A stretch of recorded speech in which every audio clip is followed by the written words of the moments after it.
नमस्कार प्यारे विद्यार्थियों। आज मैं आपको लेकर के आया हूँ हिंदी व्याकरण की जो पहली क्लास होगी। इस क्लास में आपको वर्णमाला से संबंधित और जो हिंदी शब्द है उसकी उत्पत्ति से संबंधित जो भी बातें हैं उन सभी बातों को करेंगे। और ये क्लास आपको अब रेगुलर रहेगी। संपूर्ण हिंदी व्याकरण अब आपको यूट्यूब चैनल पर निःशुल्क करवाई जाएगी। जैसे जो आगामी आपकी सीईटी है, आपके रीट की भर्ती है और जो भी जिन भी भर्तियों में, राजस्थान सरकार की जिन भी भर्तियों में हिंदी व्याकरण आती है वहाँ आपको ये क्लास कहीं ना कहीं लाभदायक रहेगी। तो आज देखते हैं बेटा, हम जो हमारा पहला जो आज का क्लास है उस क्लास में आज आपको रहेगी हिंदी व्याकरण में आपको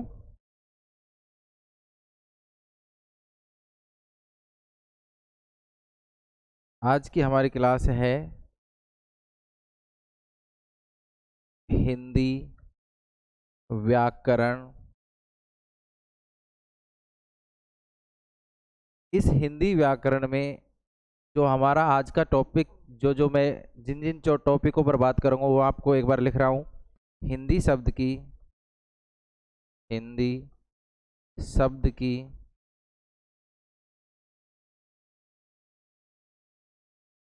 उत्पत्ति। दूसरा हमारा पॉइंट रहेगा आज का भाषा। तीसरा पॉइंट रह गया हमारा ध्वनि। चौथा हमारा इसमें पॉइंट रहेगा लिपि। और जो पांचवा पॉइंट रहेगा हमारा वर्ण। ये जो कुछ टॉपिक है आज पॉइंट हैं, पहला हिंदी शब्द की उत्पत्ति, फिर भाषा, ध्वनि, लिपि और वर्ण। ये इन टॉपिकों पर आज हम बात करेंगे, इन पर चर्चा करेंगे। तो आज का जो हमारा पहला टॉपिक है, पॉइंट है, वो है आज का हमारा हिंदी शब्द की उत्पत्ति। हिंदी शब्द की उत्पत्ति। ठीक है बेटा। तो हम देखेंगे कि हिंदी जो शब्द है, इस हिंदी शब्द की उत्पत्ति किस प्रकार से हुई है, कि ये जो हिंदी शब्द है कहाँ से आया। इसके बारे में दो तथ्य हैं। इसके बारे में कितने तथ्य हैं? दो तथ्य।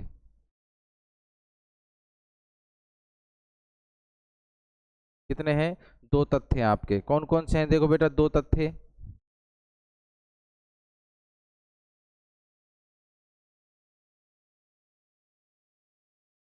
पहला, इसके बारे में ये कहा जाता है कि इसको प्राचीन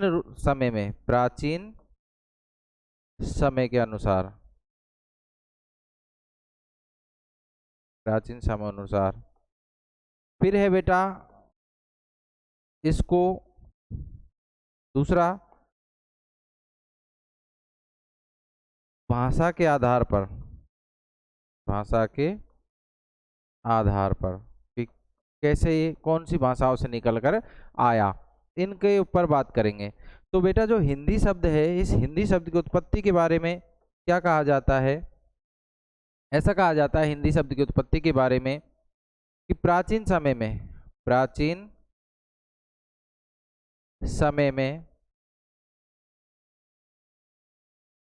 जो सिंधु नदी है, कौन सी नदी? सिंधु जो नदी है, सिंधु नदी। इस सिंधु नदी के, यानी कि ये मान लो कोई नदी बह रही है। क्या बह रही है? ये आपकी कोई नदी बह रही है। अब मान लो इस नदी में ये हमने कोई नदी बहा दी। इस नदी के आसपास, यानी कि इन क्षेत्रों में, इन क्षेत्रों में, इस क्षेत्र पे कोई लोग, यहाँ कोई लोग निवास करते हैं। इन लोगों के द्वारा, इन लोगों के द्वारा इनके उच्चारण में, इसमें उच्चारण में यहाँ बदलाव था। बदलाव कह लो, परिवर्तन कह लो, या कोई विकार कह लो। इन लोगों के द्वारा किन्हीं शब्दों का, कुछ शब्दों का उच्चारण जो है वो अलग तरीके से किया जाता था। जैसे ऐसा कहा जाता है कि ये लोग स का उच्चारण, किसका उच्चारण, स का उच्चारण है के रूप में करते थे और ध का उच्चारण द के रूप में करते थे। ऐसा कहा जाता है कि ये प्राचीन समय में जो सिंधु नदी है, उस सिंधु नदी के आसपास के जो लोग हैं वो स का उच्चारण किसके रूप में करते थे, है के रूप में, और ध का उच्चारण किसके रूप में करते थे, द के रूप में। तो ऐसा कहा जाता है, वहीं से एक शब्द निकल कर आया, कौन सा, हिंदी। अब ऐसा कहा जाता है उस समय हिंदी के साथ साथ में चार शब्द हैं वो निकल कर आए। एक पहला हो गया हिंदी, दूसरा हो गया आपका हिंद, तीसरा हो गया आपका हिंदुस्तान, हिंदी हो गया, हिंद हो गया, हिंदुस्तान हो गया, और चौथा हो गया हिंदू। ये जो चार शब्द हैं ये वहीं से निकल कर आया, हिंदी, हिंद, हिंदुस्तान और हिंदू। ये जो चार शब्द हैं वो वहीं से निकल के आए हैं, कहाँ से, जो सिंधु नदी के आसपास के लोगों के उच्चारण से, वहाँ से इन शब्दों का उत्पत्ति हुई। और ऐसा कहा जाता है ये जो शब्द है, इन शब्दों की जो भाषा है वो भाषा कौन सी है, फारसी भाषा इनकी कहलाती है। तो कौन सी भाषा है, फारसी कह लो, या इसको पारसी भाषा भी कहते हैं, पारसी, या फिर इसको ईरानी भी कहा जाता है, ईरानी लोग। तो कोई सा भी अगर आपको आपके क्वेश्चन में आए, ये ऑप्शन कोई सा भी आए, फारसी आए, पारसी आए या ईरानी आए, तो इन चारों शब्दों की उत्पत्ति इन्हीं शब्दों के माध्यम से मानी जाती है। ये तो हुआ प्राचीन समय के अनुसार। अब हम बात करते हैं भाषा के आधार पर। देखो बेटा, आप सभी को पता होगा, सभी भाषाओं की जननी, सभी भाषाओं की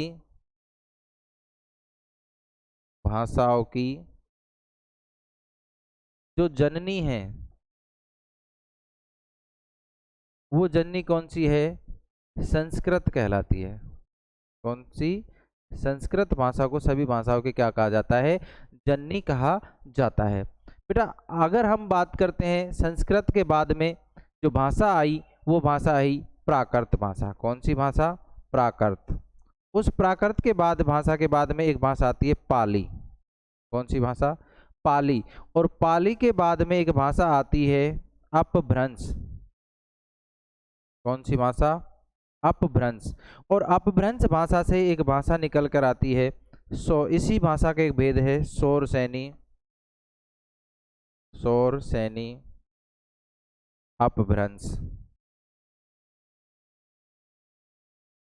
शौरसेनी अपभ्रंश। और इस शौरसेनी भाषा से निकलकर कौन सी भाषा आ जाती है, हमारी हिंदी भाषा यहाँ आ जाती है। कौन सी भाषा आ जाएगी, हमारी हिंदी भाषा आ जाती है। ठीक है, इस प्रकार से सभी भाषाओं की जो जननी है वो कौन सी भाषा है, हमारी संस्कृत कहलाती है। और संस्कृत के बाद में उस समय प्राकृत भाषा आई थी, प्राकृत के बाद में पाली, पाली के बाद में अपभ्रंश, और अपभ्रंश के बाद में शौरसेनी, इसी अपभ्रंश का एक भाग था। और इसके बाद में यहीं से निकल के आई हमारी हिंदी भाषा। तो ऐसा इस प्रकार से कहा जाता है। अब यहाँ आपको एक चीज़ याद रखनी है, अगर आपसे कहे कि हिंदी शब्द की उत्पत्ति, हिंदी शब्द की उत्पत्ति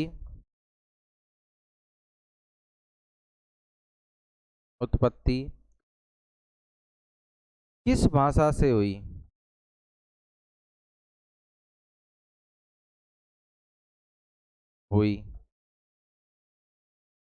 ठीक है। आपके पास ऑप्शन आ गया, पहला अपभ्रंश,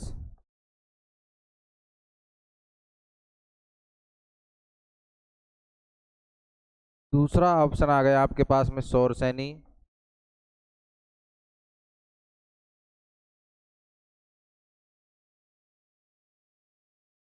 उसके बाद में तीसरा आ गया आपके बाद में पाली, और चौथा आ गया प्राकृत। तो यहाँ हमें देखो ऑप्शन देखना पड़ेगा, और ऑप्शन के अकॉर्डिंग हम यहाँ जाते हैं किस पर, तो हम जाएंगे यहाँ, हम अपभ्रंश पर जाएंगे या शौरसेनी पर जाएंगे। तो इन दोनों में से हमें देखना है। अब हमें यहाँ सबसे पहले बेटा ऑप्शन जो है वो कौन सा राइट होगा आप बताएं, कमेंट में भी बताना है आपको। तो यहाँ बेटा जो आपका ऑप्शन होगा वो राइट होगा आपका कौन सा, वो यहाँ पर आपका शौरसेनी राइट होगा, क्योंकि आपको निश्चित भाषा भी दी गई है। जैसे कई बार एक बार क्वेश्चन आ जाता है तो वहाँ अगर आपको शौरसेनी के साथ में शौरसेनी नहीं मिलता तो अपभ्रंश होता, और अपभ्रंश होने की वजह से यहाँ आपका अपभ्रंश होता अगर शौरसेनी नहीं होता था। अब यहाँ शौरसेनी है तो यहाँ आपको निश्चित भाषा जो जिससे निकल कर आई है, जैसे आप यहाँ देख रहे हैं, तो यहाँ कौन सी भाषा हो जाएगी आपकी शौरसेनी। तो ये ऐसे इस प्रकार से दोनों में से आपको ऐसे करना है। अगर यहाँ ये नहीं होता तो अपभ्रंश होता, और अपभ्रंश नहीं होता तो शौरसेनी तो आपका होता ही। इस प्रकार से आपको ध्यान रखना है। अगली बात करते हैं सर हम, भाषा क्या होती है। भाषा, भाषा पे बात करते हैं कि भाषा क्या होती है। बेटा देखते हैं, भाषा की परिभाषा होती है, भाषा संस्कृत की धातु है एक। किसकी? संस्कृत की एक धातु है। कौन सी? भास धातु। कौन सी? भास धातु। और भास धातु का अर्थ होता है विचारों को प्रकट करना, विचारों को प्रकट करना। ठीक है, तो आप यहाँ ध्यान रखेंगे कि भाषा संस्कृत की धातु भाष से निकल कर आई है, और भाष का अर्थ होता है विचारों को प्रकट करना। तो यहाँ एक परिभाषा बन जाती है भाषा की कि एक या एक से अधिक, सॉरी, यहाँ आपको दो या दो से अधिक का करना है। दो या दो से अधिक व्यक्तियों के द्वारा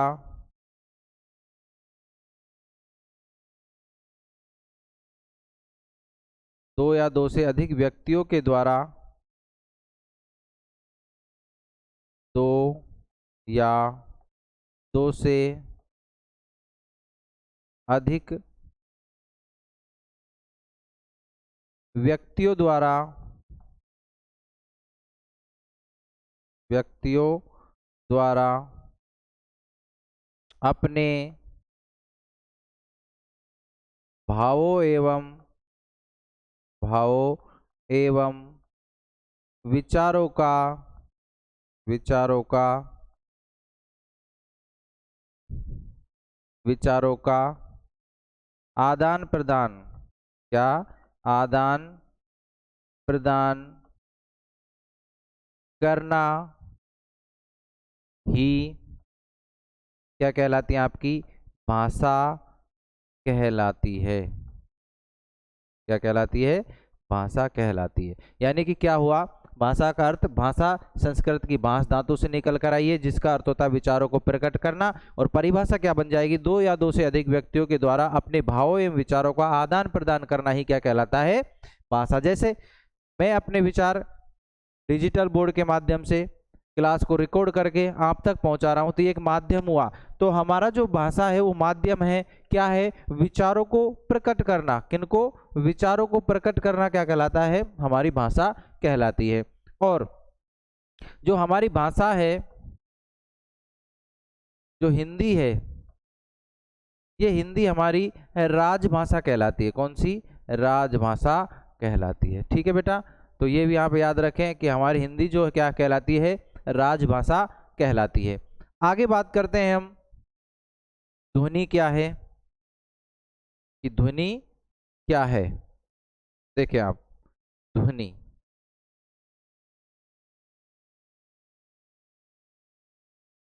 बेटा ध्वनि क्या है?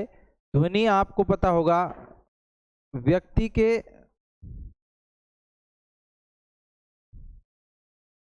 व्यक्ति के या मैं कहूं मनुष्य,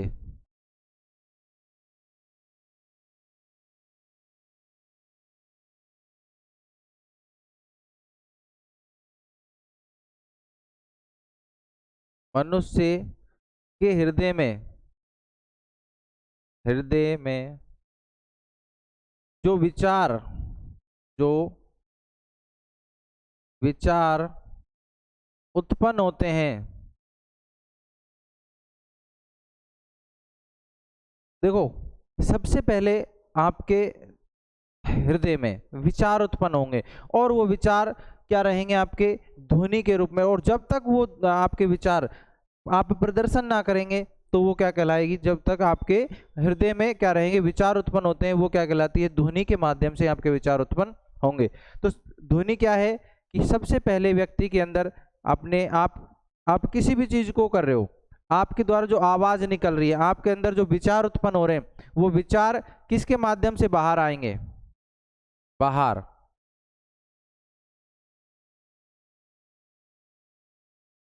जो ये आपके अंदर बाहर आएंगे, क्या आपके विचार, जो विचार हैं, विचार आपके बाहर आएंगे, आना विचारों का, वो किसके माध्यम से आएंगे, ध्वनि के माध्यम से आएंगे। किसके माध्यम से आएंगे, ध्वनि के माध्यम से। तो मनुष्य के हृदय में जो विचार उत्पन्न होते हैं और विचार जो बाहर आते हैं वो किसके माध्यम से आते हैं, आपकी ध्वनि के माध्यम से आएंगे। और हिंदी भाषा में, हिंदी भाषा में जो ध्वनि है, इस ध्वनि को भाषा की, भाषा की सबसे, भाषा की सबसे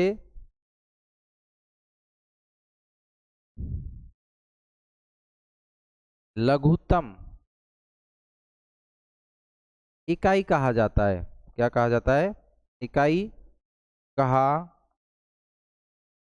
जाता है। किस रूप में, मौखिक रूप में। किसमें, मौखिक रूप में। ठीक है। तो जो आपकी ध्वनि है, मनुष्य के हृदय में जो विचार उत्पन्न होते हैं सबसे पहले, उन विचारों को जो बाहर आना ही क्या कहलाती है, आपकी ध्वनि के माध्यम से आप अपने विचारों को क्या कर रहे हो, बाहर निकाल रहे हो। और हिंदी भाषा में जो ध्वनि है, इस ध्वनि ध्वनि को भाषा की सबसे क्या कहा जाता है, लघुतम इकाई कहा जाता है। और किस में कहा जाता है बेटा, मौखिक रूप में। यानी कि सबसे, आपके अंदर अगर विचार नहीं उत्पन्न होंगे और विचारों को आप ध्वनि के माध्यम से बाहर नहीं निकालोगे, तब तक वो आपका कोई रूप शब्द का रूप ही धारण नहीं करेगा। इसलिए इसको भाषा की सबसे छोटी इकाई कहा जाता है। लघुतम का मतलब है छोटी, और मौखिक रूप की कहा जाता है। और लिखित रूप में आपकी क्या होगी, वर्ण आपकी सबसे छोटी इकाई होगी। तो ये आपने ध्वनि के बारे में देखा। अगली बात करते हैं हम बेटा लिपि की। किसकी, लिपि। लिपि क्या होती है, देखो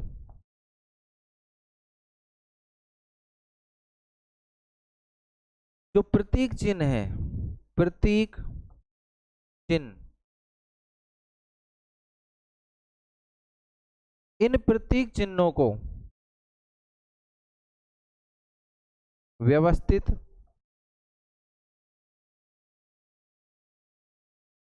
एवं सुसज्जित रूप से, व्यवस्थित, क्रमबद्ध,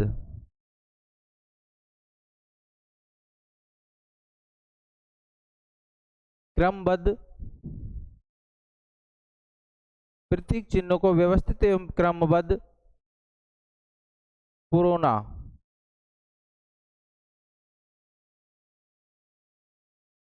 या मैं कहूं, या जो चिन्ह है, प्रतीक,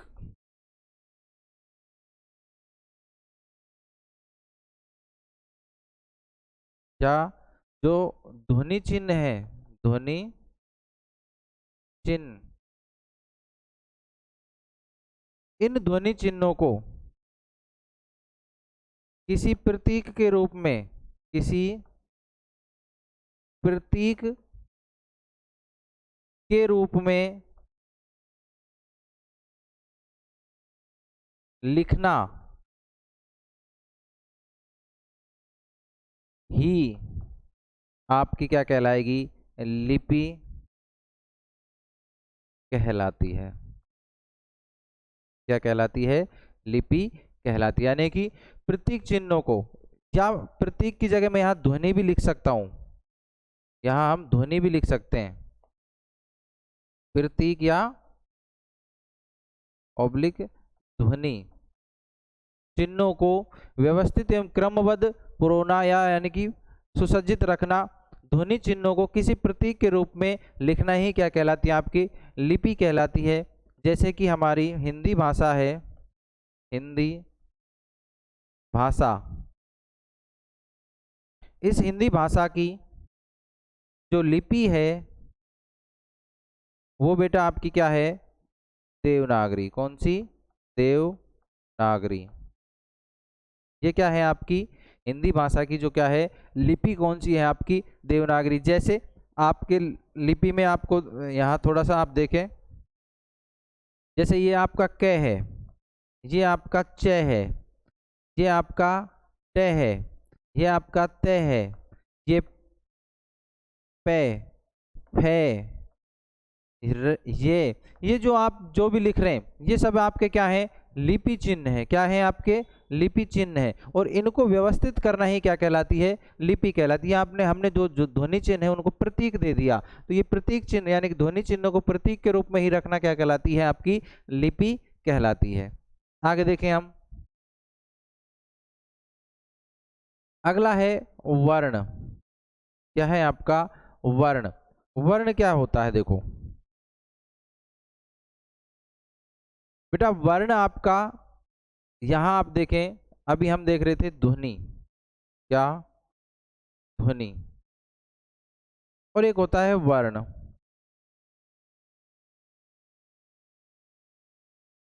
और एक होता है अक्षर। ठीक है, अब यहां हमें इन दोनों तीनों की जगह एक चीज शब्द यहां देखना है कि वर्ण क्या होता है।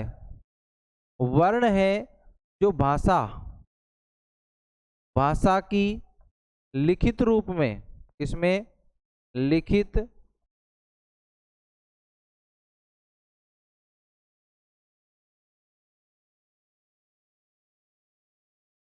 भाषा की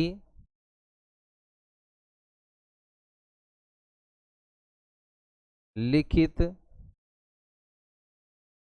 रूप में सबसे लघुत्तम इकाई, लघुत्तम इकाई क्या कहलाती है, आपकी वर्ण कहलाती है। ठीक है, वर्ण है, इस वर्ण के दो भेद हैं, एक तो है आपका स्वर, एक है आपका व्यंजन। ये वर्ण के कितने भेद हैं, दो, एक स्वर और एक व्यंजन। यानी कि वर्ण हमारे कितने हैं, अगर आप बात करें कुल वर्ण कितने हैं हिंदी व्याकरण में, तो हिंदी व्याकरण में आपको पता होगा 11 तो स्वर हो गए और 33 हमारे क्या हो गए, व्यंजन। तो कुल हमारे 44 क्या है इसमें, वर्ण है। तो आज हमने जो इस छोटी सी जो क्लास है इसमें यही देखा कि हमारी वर्ण, लिपि, भाषा, ध्वनि क्या है। अब हम थोड़ा सा एक एक्स्ट्रा इसमें देखते हैं बेटा आगे, जो महत्वपूर्ण बिंदु, महत्वपूर्ण नहीं, यहाँ हम थोड़ा सा एक्स्ट्रा देखते हैं। जो आपका हिंदी दिवस है, हिंदी दिवस, वो आपका कब मनाया जाता है, 14 सितंबर। कब, 14 सितंबर को आपका क्या मनाया जाता है, हिंदी दिवस। हमने देखा वर्ण है, वो कुल वर्ण कितने हैं आपके, 44। तो हमें यह भी याद रखना है हिंदी दिवस कब मनाया जाता है। और अब हमने एक बात करी थी भाषा की, जो भाषा है वो हमारी हिंदी क्या है, हिंदी हमारी, हिंदी हमारी राजभाषा है। कौन सी है, राजभाषा। और भाषा का जो उल्लेख है वो संविधान के